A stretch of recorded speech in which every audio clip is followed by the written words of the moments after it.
नमस्कार, आप देख रहे हैं न्यूज ब्रीफ। मैं हूं आपके साथ आशा सरमाल। चलिए शुरुआत करते हैं न्यूज ब्रीफ की। पीडीपी नेता इल्तिजा मुफ्ती ने आरोप लगाया है कि सरकार उनके साथ अपराधियों जैसे सुलूक कर रही है। साथ ही साथ अब उनके 2 सुरक्षा कर्मियों को भी निलंबित कर दिया गया। इल्तिजा मुफ्ती ने जम्मू में आज पत्रकारों को बताया कि उनके यहां हमीद और बशारत नाम के 2 जो सुरक्षा कर्मी हैं उन्हें बिना किसी कसूर के ही सस्पेंड कर दिया गया है। उन्होंने बताया कि वो श्रीनगर से छुपते छुपाते बिलावर और वहां से जम्मू पहुंची और वहां भी उनके खिलाफ पाबंदियां लगा दी गई। और क्या कुछ यहां पर बताया गया है इल्तिजा मुफ्ती की तरफ से, चलिए आपको दिखा देते हैं। सबसे पहले जान है तो जहान है। जब तक हमें मेरे जो 2 पीएसओज हैं जिनकी रिस्पॉन्सिबिलिटी है मेरी सिक्योरिटी, उनकी कोई गलती नहीं थी। रातों रात उनको सस्पेंड किया। इनको आधा घंटा लगा मेरे 2 पीएसओज को सस्पेंड करने के लिए। उनका नाम हमीद और बशारत है।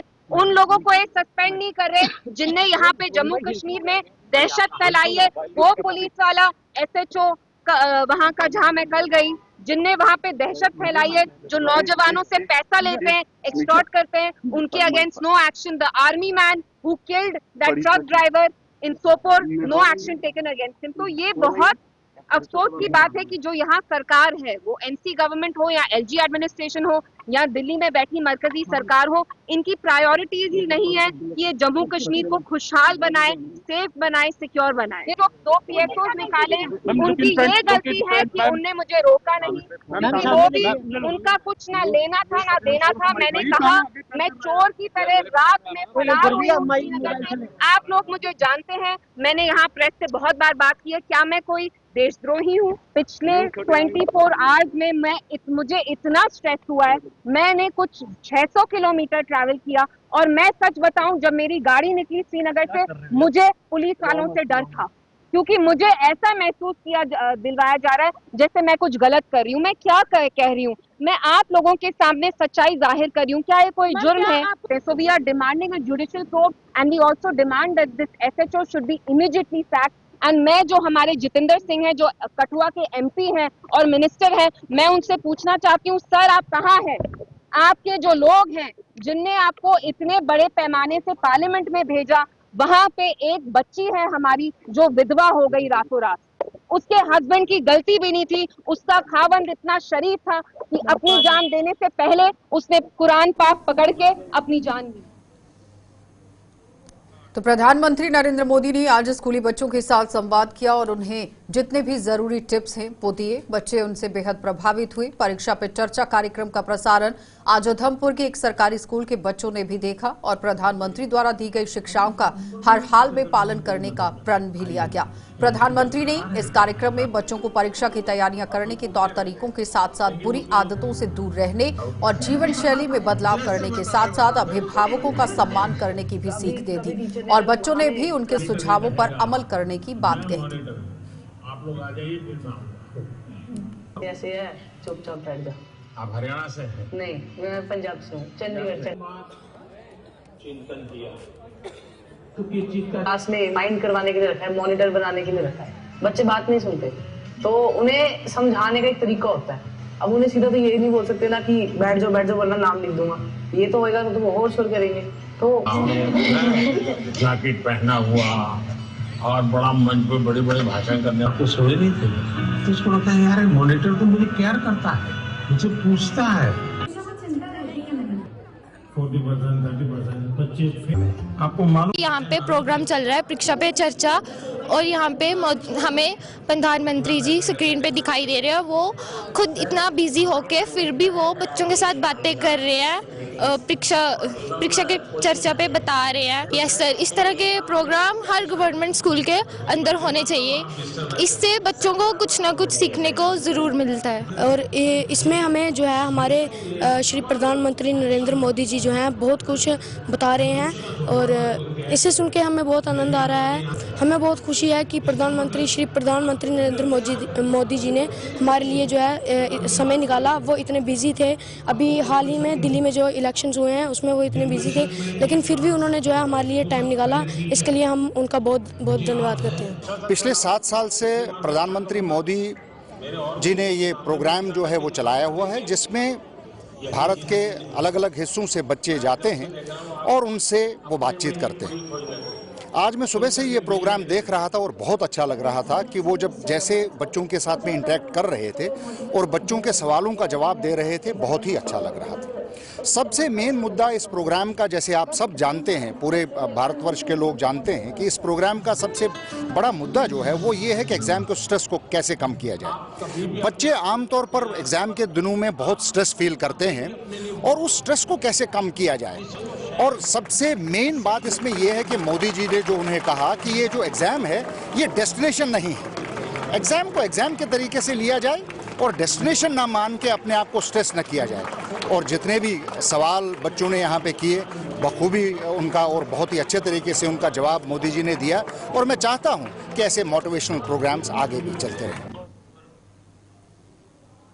जम्मू यूनिवर्सिटी के उर्दू विभाग द्वारा आज एक सेमिनार का आयोजन किया गया, जिसमें उर्दू और यहाँ गोजरी भाषा के बीच में रिश्ता विषय पर आयोजित इस सेमिनार का आयोजन उर्दू विभाग द्वारा जम्मू कश्मीर कल्चर अकेडमी के ही सहयोग से किया गया था, जिसमें कैबिनेट मंत्री जावेद राणा मुख्य अतिथि के तौर पर मौजूद रहे। सेमिनार में कई वक्ताओं ने संबंधित विषय पर अपने अपने विचार रखकर उर्दू और गोजरी के रिश्ते को मंच से उजागर किया।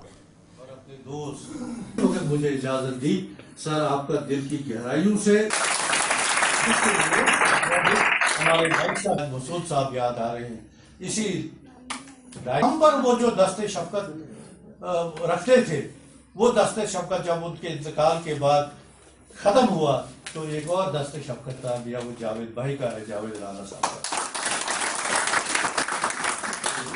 सर हम आपको आज का एक रोजा कौमी सेमिनार शोबायों को जम्मू यूनिवर्सिटी और कल्चर एक दूसरे के बहुत करीब है, इन दोनों में जाए।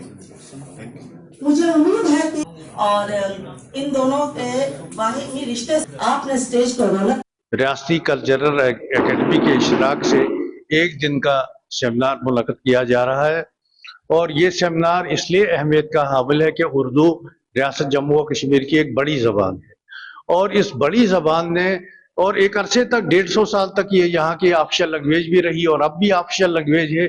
तो इस बड़ी ज़बान ने यहाँ की मकामी बोलियों को, यहाँ के मकामी ज़बानों को किस हद तक मुतासर किया है, इसका जायजा लेना बहुत ज़रूरी था।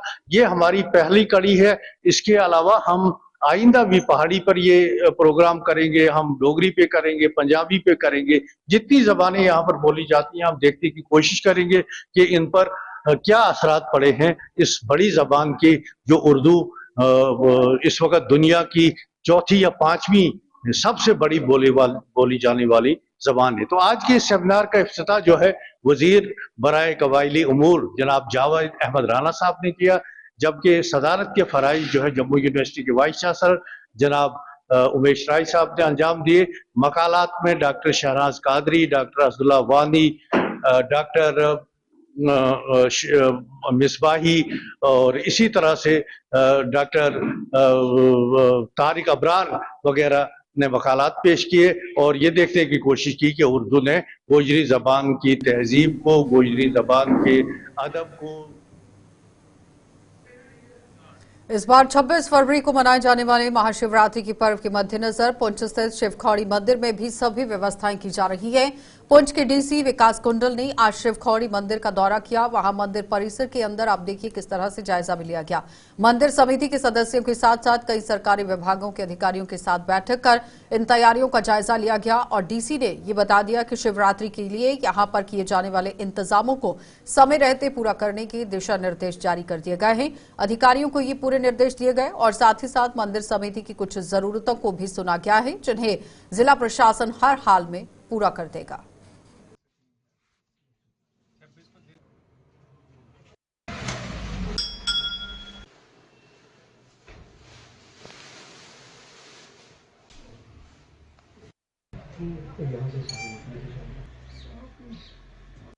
जो आपको शिवरात्रि का महापर्व है उसी की तैयारी जो यहाँ पे शिवखोड़ी मंदिर में जैसे हर साल यहाँ पे एक अच्छा सा यज्ञ होता है और भंडारा होता है, उसी की हम रिव्यू करने के लिए यहाँ पे आए थे। यहाँ पे सारी line departments, police, PHE, health, सब डिपार्टमेंट्स हमारे साथ आई थी और हमने क्या यहाँ पे ऑर्गेनाइजर्स को क्या रिक्वायरमेंट है, जैसे उन्हें कुछ रिक्वायरमेंट्स ट्रैफिक की अरेंजमेंट्स को लेकर बताई, कुछ पानी की रिक्वायरमेंट्स बताई, तो उस तरीके कोई उस दिन क्योंकि काफ़ी श्रद्धालु यहाँ आना एक्सपेक्टेड है, तो इसलिए डिस्ट्रिक्ट एडमिनिस्ट्रेशन ने ये डिसाइड किया है कि हम कोई इशू ना आए उसके लिए हम प्रायर एक मीटिंग रखें। उसी की मीटिंग के सिलसिले में हम यहाँ पे आए थे और कुछ डिसीजन हमने लिए ताकि 26 को जो शिवरात्रि का प्रोग्राम है वो एक अच्छे से तरीके से हो जाए।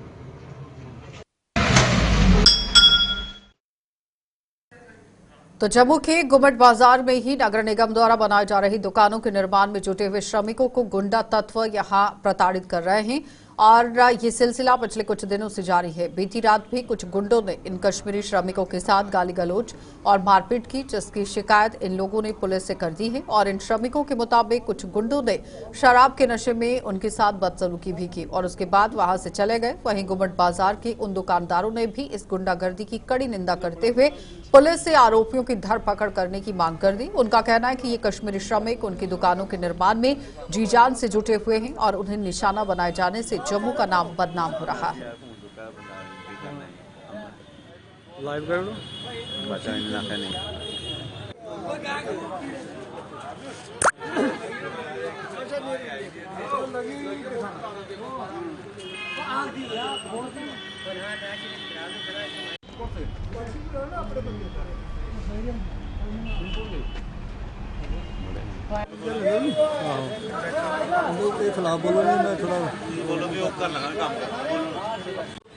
सर हम यहाँ पे म्यूनिसिपल की दुकान बना रहे हैं जी। हमारे को यहाँ पे हो गए 2 महीने काम करते, हमारे को बहुत तंग कर रहे हैं। यहाँ पे गुंडे लोग आ रहे हैं तो मार देते हैं हमारे को।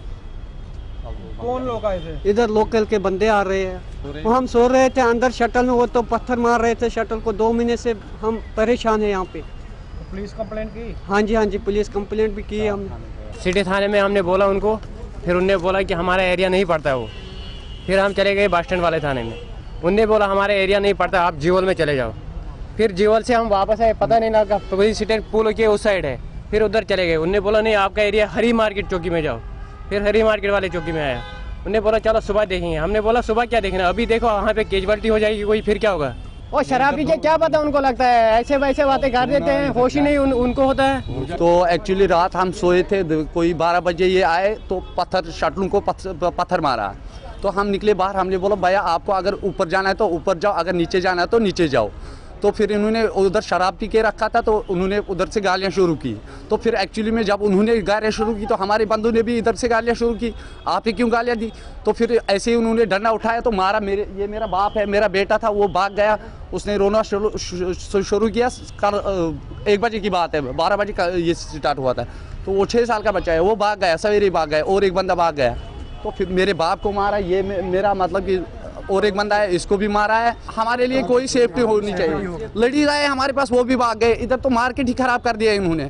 तो कम से कम सोचना चाहिए ना इनको कि मतलब कि ये क्या है, मसला क्या है, इधर लेबर क्यों नहीं बैठती है। हमारे को पता है, हमारे को काम करना है, जो चाहे कोई क्या करे क्या नहीं करे, लेकिन हम तो काम करेंगे। लेकिन जब इधर रात को भी मारेंगे तो फिर क्या फायदा है। हम तो दुकान से चले जाते हैं, जल्दी दुकानें हमारी टूटी हुई है। हम आते हैं, थोड़ी देर टाइम इधर खड़े रहते हैं इन लोगों के साथ। ये हमारे कारीगर लोग हैं, कश्मीर से आए हैं, हम इनका वेलकम करते हैं। तो इन्होंने बड़ा अच्छा काम भी जल्दी कर रहे हैं हमारे लिए, तो ये खुशी की बात है कि हमारा काम जल्दी हो रहा है। अब थोड़े दिनों से ये लोग हमें कह रहे थे, बहुत परेशानी आ रही है कि जहाँ कोई इलीगल लोग, इनोसेंट लोग आते हैं, वो हमें फोर्स करते हैं, दबाते हैं, हमें गालियाँ देते हैं। तो हमने कहा ये अफसरों के लिए, अफसरों को अप्रोच करो, बताओ उनको आपकी मुश्किलें क्या है। ये बेचारे दर बदर होते हैं, ये बेचारे अपना घर छोड़ के इधर आए मजदूरी करने के लिए, झगड़ा करने के लिए नहीं। जहाँ पे कोई गलत काम करने वाले लोग आते हैं, हमने भी पुलिस के नोटिस में कई दफ़ा लाया है, मगर अफसोस की बात है किसी ने इस बात का गौर नहीं किया, किसी ने इनको प्रोटेक्ट नहीं किया जो करना चाहिए। सुबह बेचारे काम करते हैं, रात को इधर बैठते हैं। अगर इनके साथ गलत होगा, ये हमारे लिए शर्म की बात है। और लोग भी आउटसाइडर आते हैं, कोई कश्मीर से आता है, कोई अपना पहाड़ी एरिया से आता है, कोई कहीं से आता है, और 2-4 लोग गलत लोग आते हैं, उनके पीछे पीछे आते हैं। तो ये बड़े शर्म की बात है हमारे। तो जम्मू कश्मीर को स्टेटहुड का दर्जा वापस दिए जाने की मांग का जोर पकड़ती जा रही है। युवा राजपूत सभा ने भी अब इस मांग को लेकर आंदोलन शुरू कर दिया है, जिसके चलते जम्मू में आज सभा ने इस मांग को फिर जोर शोर से उठाया। युवा राजपूत सभा ने जम्मू में एक रैली निकालकर सरकार से स्टेटहुड वापस करने की मांग कर दी। सभा के प्रधान ने जम्मू का हवाला देते हुए आरोप लगाया है कि आज बाहरी लोगों, खासतौर पर रोहिंग्याओं की वजह से जम्मू में अपराध में तहाशा बढ़ रहा है। स्टेटहुड का दर्जा वापस मिलने से ही यहां अभी समस्याओं का समाधान हो सकता है, लिहाजा आम लोगों को भी इस आंदोलन में शामिल होकर सरकार पर दबाव बनाना होगा।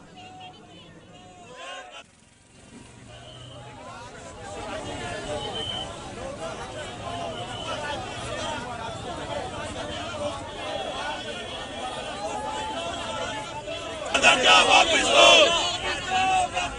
स्टेट का दर्जा वापस दो, स्टेट का दर्जा वापस दो।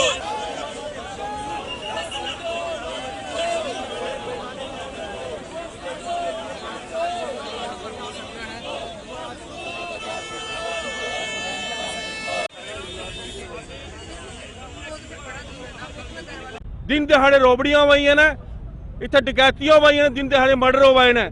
साढ़े बच्चे का फ्यूचर दिख लो अज क्या है। अगर अज भी अस लोग बाहर नहीं निकले तो साढ़े बच्चे का आने वाला फ्यूचर जोड़ा वो भविष्य साढ़ा ठीक नहीं है।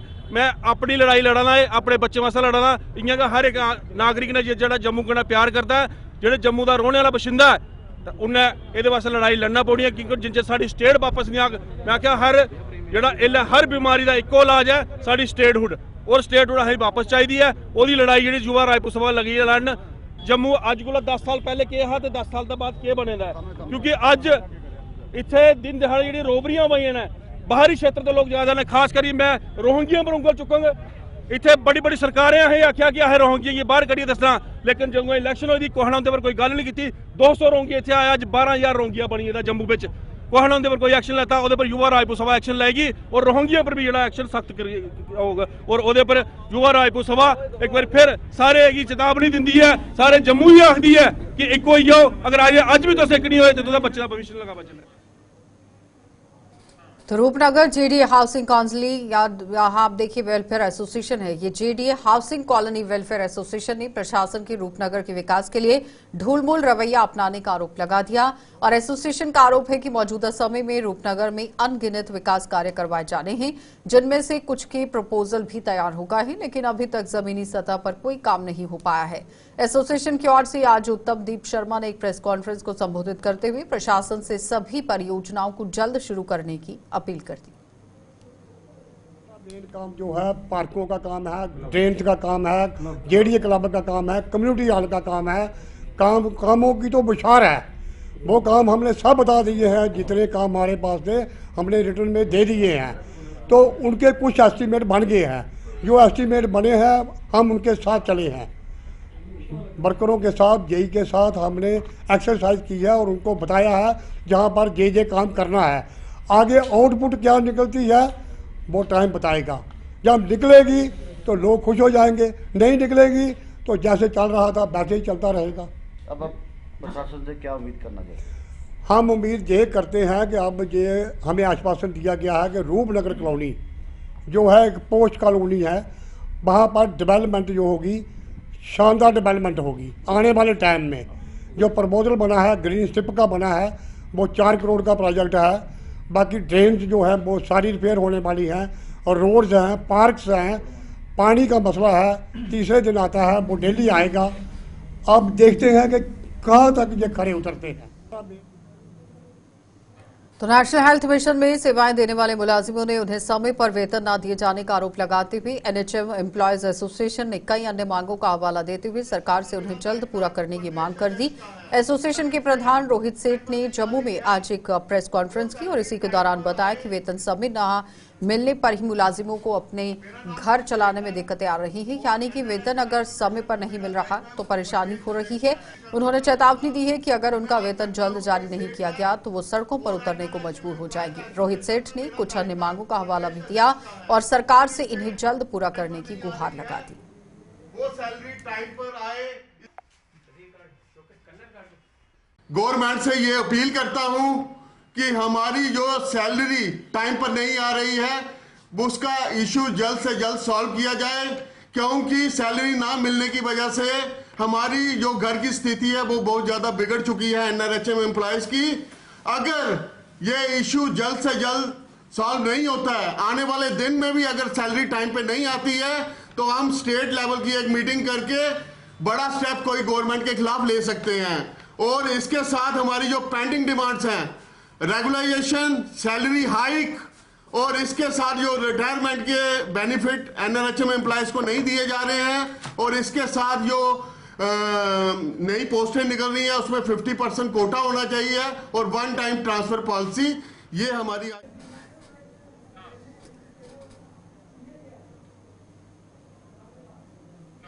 तो जम्मू के साथ सटे गांव असलाम चक में विकास कार्यों की अनदेखी हो रही है। इस गांव के लोगों के मुताबिक वो पिछले कई सालों से ही आप देखिए प्रशासन की अनदेखी का शिकार हो रहे हैं।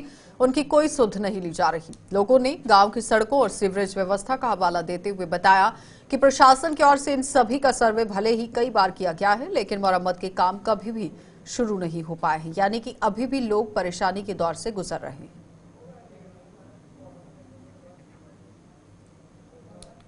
लाइट फिट करनी है बस दी वो पुछे नहीं कहता लै जी यार तू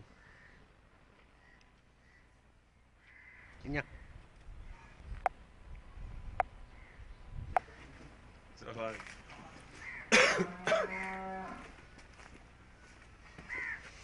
बंदा एक चेला ही उन्होंने को डरांदा ही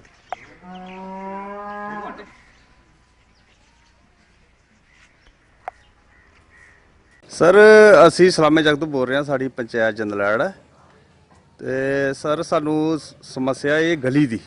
ਸਾਡੀ ਜਿਹੜੀ ਗਲੀ ਹੈ ਇਹ ਸਰ ਕੋਈ 15-20 ਸਾਲ ਪਹਿਲਾਂ ਕਿਤੇ ਰਿਪੇਅਰ ਹੋਈ, ਉਸ ਤੋਂ ਬਾਅਦ ਕੋਈ ਇਹ ਸਾਰੀ ਡੈਮੇਜ ਹੋ ਗਈ ਹੈ ਸਾਡੀ ਗਲੀ।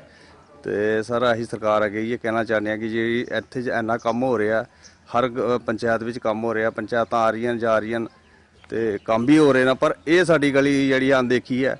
ਇਹੀ ਅਪੀਲ ਕਰਨਾ ਚਾਹੁੰਦੇ ਹਾਂ ਕਿ ਸਾਡੀ ਇਸ ਗਲੀ ਦਾ ਜਲਦ ਤੋਂ ਜਲਦ ਕੰਮ ਲਾਇਆ ਜਾਏ ਤਾਂ ਕਿ ਪਰੇਸ਼ਾਨੀ ਦਾ ਜਿਹੜਾ ਮਸਲਾ ਹੱਲ ਕੀਤਾ ਜਾਏ। ਕਾਫੀ ਵਾਰ ਆਉਂਦੇ ਨੇ, ਸਰਵਾ ਸੁਰਵਾ ਕਰਦੇ ਨੇ, ਦਿਖਦੇ ਨੇ, ਫਿਰ ਚਲਾ ਜਾਂਦੇ ਨੇ। ਕੋਈ ਅਣਦੇਖੀ ਹੈ ਸਮਝੋ, ਕੋਈ ਸੁਣਵਾਈ ਨਹੀਂ ਇਹਦੀ। ਤੇ ਅਸੀਂ ਸਰਕਾਰ ਅੱਗੇ ਇਹ ਕਹਿਣਾ ਚਾਹੁੰਦੇ ਹਾਂ ਕਿ ਆ ਕੇ ਇੱਕ ਵਾਰੀ ਇਹਨੂੰ ਚੈੱਕ ਕਰਨ ਗਲੀ ਨੂੰ ਤੇ ਆ ਕੇ ਇਹਦਾ ਕੰਮ ਜਿਹੜਾ ਸਟਾਰਟ ਕੀਤਾ ਜਾਏ। ਜਦੋਂ ਬਰਸਾਤ ਆਉਂਦੀ ਹੈ ਤੇ ਇੱਥੇ ਇੰਨਾ ਪਾਣੀ ਹੋ ਜਾਂਦਾ ਕਿ ਲੰਘਣਾ ਬੜਾ ਮੁਸ਼ਕਲ ਹੋ ਜਾਂਦਾ, ਖਾਸ ਕਰ ਸਕੂਲੀ ਬੱਚੇ ਜਿਹੜੇ ਜਾਂਦੇ ਨੇ ਉਹਨਾਂ ਨੂੰ ਬੜੀ ਪਰੇਸ਼ਾਨੀ ਆਉਂਦੀ ਹੈ। ਸਲਾਮ ਚੱਕ ਪੰਚਾਇਤ ਜੰਦਲੈੜ ਸਾਡੀ ਗਲੀ ਦੀ ਇਹ ਪ੍ਰੋਬਲਮ ਹੈ ਕਿ ਸਾਡੀ ਗਲੀ ਇਹ ਕੋਈ 15-20 ਸਾਲ ਹੋਇਆ ਬਣੇ ਤੇ ਗਲੀ, ਤੇ ਸਾਡੀ ਸਰਕਾਰ ਅੱਗੇ ਇਹੋ ਅਪੀਲ ਹੈ ਕਿ ਇਹ ਗਲੀ ਤੋਂ ਜਲਦੀ ਬਣਾਇਆ ਜਾਏ। ਤੇ ਬੱਚਿਆਂ ਨੂੰ ਜਿਸਲੇ ਸਕੂਲ ਜਾਣੇ ਦੀ ਪ੍ਰੋਬਲਮ ਹੁੰਦੀ ਆ, ਤੁਸੀਂ ਆਪੂ ਦੇਖੋ ਗਲੀ ਦੀ ਕੀ ਹਾਲਤ ਹੈ ਇਸ ਮੌਕੇ। 15-20 ਸਾਲ ਦੀ ਜਿਹੜੀ ਗਲੀ ਬੀਤੀ ਉਹ ਤੇ ਖਤਮ ਹੋ ਗਈ ਹੈ। ਪਹਿਲੇ ਜਿਹੜੀ ਗਲੀਆਂ ਬਣੀਆਂ ਸੀ ਉਹ ਤੇ ਖਤਮ ਹੋ ਗਈ ਨੇ। ਤੇ ਨੈਕਸਟ ਦੇਖੋ ਸਰਕਾਰ ਅੱਗੇ ਅਸੀਂ ਇਹੋ ਅਪੀਲ ਕਰਨੇ ਆ ਕਿ ਇਹ ਗਲੀ ਜਿਹੜੀ ਆ ਉਹ ਜਲਦੀ ਤੋਂ ਜਲਦੀ ਬਣਾਈ ਜਾਏ।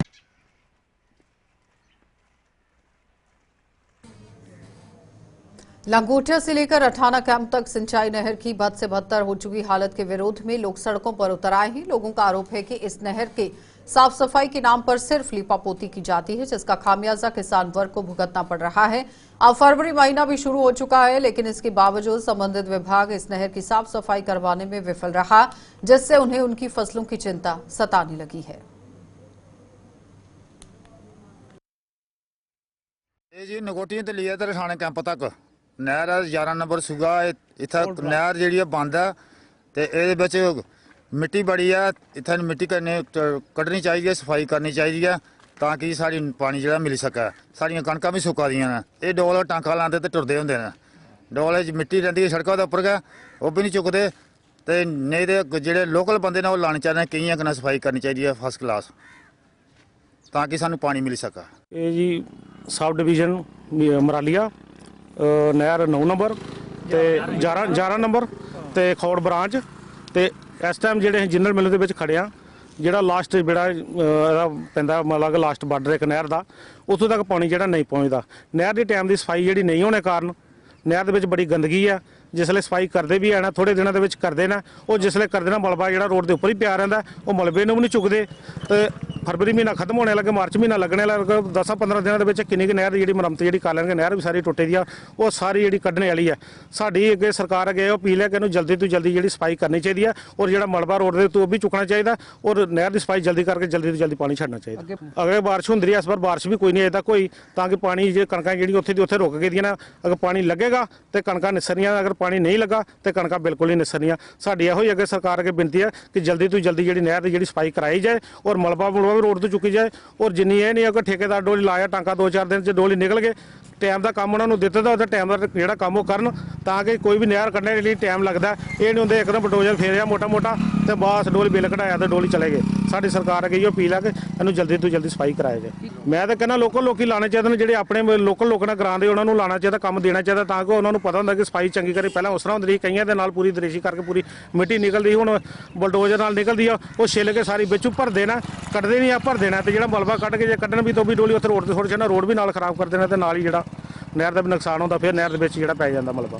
ये लंगोटियां तो रठाणे तक सूआ और खौड़ ब्रांच इनू कहते हैं, 11 नंबर खौड़ ब्रांच अजे तड़ी की सफाई शुरू नहीं हुई है और हर साल टिपका टिप्पणी करते हैं, सफाई कोई नहीं करते, सिर्फ पैसे कमाते हैं। इस वास्ते साडी सरकार अगे रिक्वेस्ट है कि ये नहर की सफाई जल्दी शुरू की जाए और अच्छी सफाई की जाए। खौड़ तो तुर के रठाणे तक ये नहर की सफाई जल्दी शुरू की जाए, क्योंकि फरवरी महीना निकल चुका है और निकल जा रहा और मार्च आने वाला है। इस वास्ते अच्छी सफाई करने वास्ते टाइम चाहिए और असी रिक्वेस्ट करते हैं कि ये सफाई जल्दी शुरू की जाए। चलिए न्यूज ब्रीफ में इतना ही, इजाजत दीजिए, नमस्कार।